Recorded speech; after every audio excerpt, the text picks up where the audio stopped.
As a Jewish person and as an American, I am horrified by the Israeli government's massacre of well over 65,000 Palestinians in Gaza.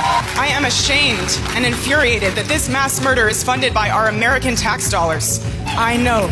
To state solution کو تسلیم کرنے کا مطلب یہ ہے کہ آپ اسرائیل کو تسلیم کر رہے ہیں. یہ پاسپورٹ جو اس وقت میرے ہاتھ میں موجود ہے یہ پاکستان کا گرین پاسپورٹ ہے. شاید یہ دنیا کا مضبوط ترین پاسپورٹ نہ ہو، اس کے باوجود بھی ہر پاکستانی اس گرین پاسپورٹ پر فخر محسوس کرتا ہے. اس پاسپورٹ پر ایک ایسی عبارت درج ہے کہ جو پوری دنیا کے اندر پاکستان کی ریاستی نظریات کا دفاع کرتی ہے کہ یہ پاسپورٹ سوائے ایک فیک ریاست کے علاوہ پوری دنیا میں کارآمد ہے. اور یہ عبارت کوئی صرف زبانی کلامی جملہ نہیں ہے بلکہ ہماری خارجہ پالیسی کا ایک بنیادی ایلیمنٹ ہے. بانی پاکستان قائد اعظم محمد علی جناح نے 1947 کے اندر امریکہ کے صدر ٹرومین کو ایک خط لکھا کہ یونائٹڈ نیشن میں فلسطین کے لیے جو ٹو اسٹیٹ سولوشن کا فارمولا پیش کیا گیا ہے وہ فارمولا وہ قرارداد UN کے چارٹر کے خلاف ہے اور اس ٹو اسٹیٹ سولوشن سے کبھی بھی فلسطین اور مڈل ایسٹ کے اندر امن نہیں آ سکتا. لیکن آج 2025 کے اندر اس ٹو اسٹیٹ سولوشن کو لے کر ایک بار پھر یونائٹڈ نیشن کے اندر ایک سیشن چل رہا ہے جس کی صدارت فرانس اور سعودی عربیہ کر رہے ہیں.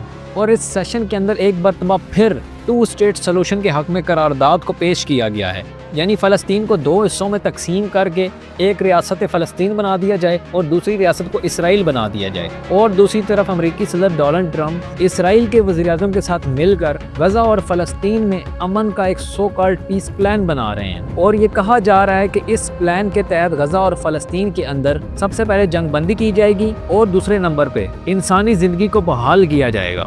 مجھے محمد عمر رانا کہتے ہیں اور آج کی ویڈیو میں بات کریں گے کہ یہ ٹو اسٹیٹ سولوشن کیا ہے. ماضی میں قائد اعظم محمد علی جناح نے اس ٹو اسٹیٹ سولوشن کی کھل کر مخالفت کی اور اسرائیل کو ایک ملک یا ایک ریاست تسلیم کرنے سے انہوں نے انکار کر دیا تھا. اور آج کا پاکستان کیوں اس پلان کی حمایت کر رہا ہے اور کیا یہ 20 نکاتی پیس پلان واقعی فلسطین اور غزہ کے اندر امن لے کر آئے گا یا پھر پس پردہ ایک گریٹر اسرائیل بنانے کی سازش کی جا رہی ہے.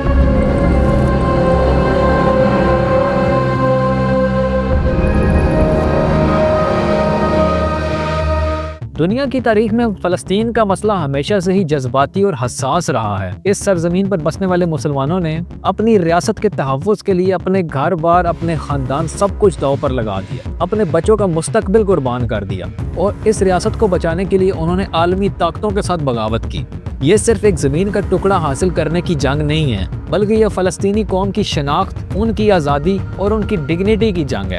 کئی دہائیوں سے اس سرزمین کے لوگ اپنی آزادی کے لیے جدوجہد کر رہے ہیں اور دنیا نے بار بار غزہ میں امن کے نعرے تو سنے مگر حقیقت یہ ہے کہ فلسطین میں امن کا خواب صرف ایک خواب ہی رہ گیا. اب 2025 میں ایک بار پھر دنیا کی نظریں مشرق وسطیٰ کے اوپر جم گئیں کہ جب امریکی صدر ڈونلڈ ٹرمپ نے اچانک سے ایک پیس پلان لانچ کیا کہ جس کو ڈرافٹ کرنے سے پہلے کسی بھی ملک سے مشاورت نہیں کی گئی بلکہ ایک خود ساختہ طور کے اوپر ایک ڈرافٹ تیار کر کے غزہ اور فلسطین کے لیے ایک پیس پلان مرتب کر دیا. اور پھر وائٹ ہاؤس میں اسرائیلی وزیر اعظم کے ساتھ مل کر ایک پریس کانفرنس کر ڈالی کہ جس میں انہوں نے دنیا کو بتایا کہ میرے پاس یہ 20 رکنی پیس پلان ہے، اس کے ذریعے ہم غزہ اور فلسطین کے اندر امن لا سکتے ہیں.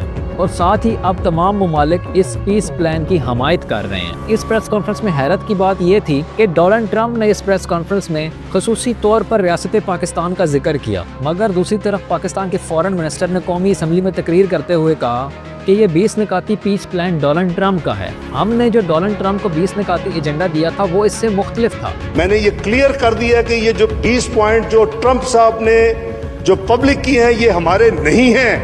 اس میں کچھ چینجز کی گئی ہیں جو ہمارا ڈرافٹ تھا. میرے پاس سارا ریکارڈ موجود ہے.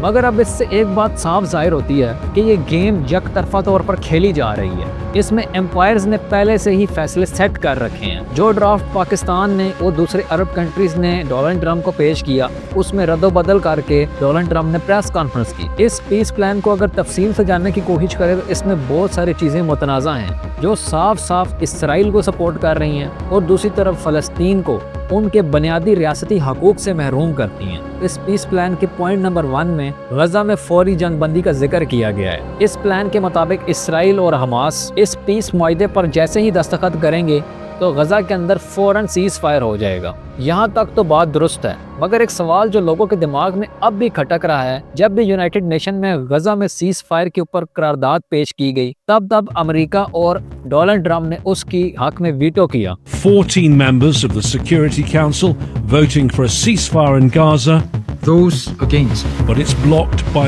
one, the United States. This, its 6th veto on Gaza in almost 2 years. تو آج اچانک سے امریکی صدر خود سے پیس پلان بنا کر غزہ اور فلسطین کے اندر سیز فائر کے لیے زور دے رہے ہیں، حالانکہ یہ کام وہ پہلے بھی کر سکتے تھے۔ اگر ایسا ہوتا تو کتنی ہی قیمتی جانیں جو ہیں وہ موت کا شکار نہ ہوتی۔ آج ایسا کیا ہو گیا کہ ڈونلڈ ٹرمپ ایک پیس پلان لوگوں کے سامنے پیش کر رہے ہیں؟ دوسری طرف میڈیا کے اوپر یہ باتیں چل رہی ہیں کہ ڈونلڈ ٹرمپ نوبل پیس پرائز لینا چاہتے ہیں، اس لیے وہ دنیا میں کبھی ابراہیم اکارڈ کے نام سے اور کبھی غزہ میں پیس پلان کے حوالے سے معاہدے پیش کر رہے ہیں، جس پر پاکستان پہلے ہی ڈونلڈ ٹرمپ کو سپورٹ کر چکا ہے۔ اس پیس پلان کے پوائنٹ نمبر 2 میں حماس کے اوپر کافی زور دیا گیا ہے کہ حماس اپنے آپ کو غیر مسلح کر لے اور ساتھ ہی ساتھ اپنے عسکری ڈھانچے کو تحلیل کر کے اسرائیل کے خلاف اپنی مزاحمت کو ختم کر دے۔ اس کے ساتھ ساتھ اس ڈاکومنٹ کے اندر قیدیوں کی رہائی، غزہ میں نئی حکومت، غزہ کی تعمیر نو اور فلسطین کی ریاست کے قیام کا وعدہ کیا گیا ہے۔ مگر سب سے اہم بات اس میں یہ ہے کہ اس کے اندر فلسطین کی ریاست کا تصور تو موجود ہے، مگر اس کی حدود کو واضح نہیں کیا گیا، جس کی وجہ سے اس معاہدے اس پلان کے اندر شکوک و شبہات پائے جاتے ہیں۔ اس پیس پلان کے اوپر حماس کا یہ کہنا ہے کہ وہ جنگ بندی تو کر لیں گے، مگر وہ کسی ایسے پلان کو قبول نہیں کریں گے کہ جس کے اندر فلسطین کی عوام کے بنیادی ریاستی حقوق سلب کر لیے جائیں۔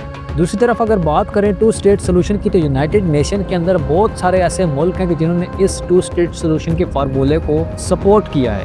اگر آپ اس 2 اسٹیٹ سولوشن کے اوپر غور کریں تو اس کے اندر 2 باتیں ہیں۔ ایک یہ کہ فلسطین کو عالمی طور پر ایک ریاست قبول کیا جائے، لیکن ساتھ ہی ساتھ یہ 2 اسٹیٹ سولوشن اس بات کی ڈیمانڈ کرتا ہے کہ اسرائیل کو بھی اس کے ساتھ ریاست تسلیم کر لیا جائے۔ اسی سلسلے میں عرب ممالک کافی عرصے سے اسرائیل سے ایک اچھے تعلق استوار کرنا چاہتے ہیں اور ابراہم اکارڈ کے ذریعے اس منصوبے کو آگے بڑھایا گیا۔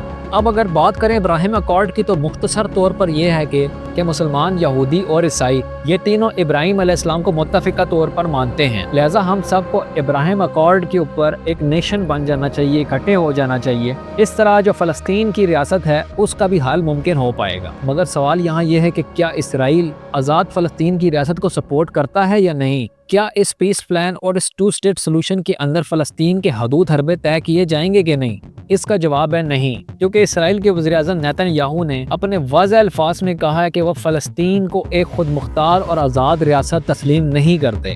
ایک بیان میں نیتن یاہو نے ہرزہ سرائی کرتے ہوئے کہا کہ تینوں ممالک کے لیے میرا پیغام ہے کہ ایسا نہیں ہوگا، دریائے اردن کے مغرب میں کوئی فلسطینی ریاست نہیں بنے گی۔ تو پھر پاکستان کا اس 2 اسٹیٹ سولوشن کی حمایت کرنا یقیناً ایک بے وقوفی ہے کہ جس کا نقصان حقیقی طور پر فلسطینی کو ہوگا۔ اب اگر پاکستان کی بات کی جائے تو پاکستان کی بقا اسی کے اندر ہے کہ نہ وہ ابراہیم اکارڈ کے اندر شامل ہو اور نہ ہی 2 اسٹیٹ سولوشن کی حمایت اس کے لیے بہتر ہے۔ مگر آج کیوں پاکستان کے حالات ماضی سے مختلف ہیں؟ پاکستان بننے کے بعد بانی پاکستان محمد علی جناح نے اسرائیل کو ایک ریاست ماننے سے انکار کر دیا تھا، اور پاکستان کی خارجہ پالیسی کے اندر اسرائیل کی خاص جگہ ہے کہ پاکستان کبھی ایسی ریاست کو تسلیم نہیں کرے گا جو فلسطین کے اوپر جبر کر کے حاصل کی گئی ہو۔ مگر آج UN کے اندر پاکستان اس 2 اسٹیٹ سولوشن کو پروموٹ کر رہا ہے کہ جس کو قائد اعظم محمد علی جناح نے مسترد کر دیا تھا۔ دوسری طرف پاکستان میں ایسے لوگ بھی موجود ہیں جو حکومتی ایوانوں کے اندر کار خاص کی حیثیت رکھتے ہیں، اور وہ لوگ جد اول سے ہی پاکستان کے اندر اسرائیل کو تسلیم کرنے کے ایجنڈے کے اوپر کام کر رہے ہیں۔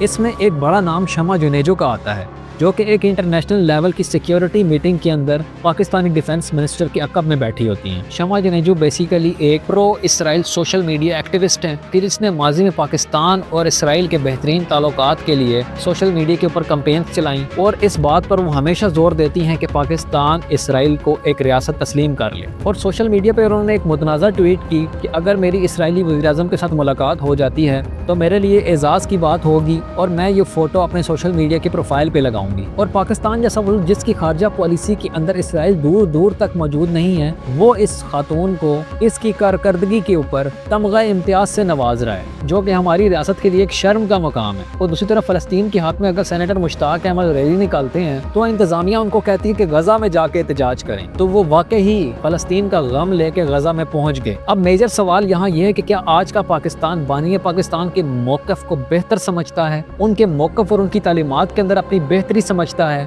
یا پھر وقت کے دباؤ میں آ کر اس نے اس نظریے سے ہٹنے کا فیصلہ کر لیا ہے؟ کیا یہ وقتی مجبوری ہے یا پھر ہماری خارجہ پالیسی کی سمت کچھ تبدیل ہو رہی ہے؟ لیکن اس کے باوجود ایک بات طے ہے کہ ریاست پاکستان اور اس کے اندر بسنے والا ہر پاکستانی اس فیک سٹیٹ کو کسی صورت میں قبول نہیں کرے گا۔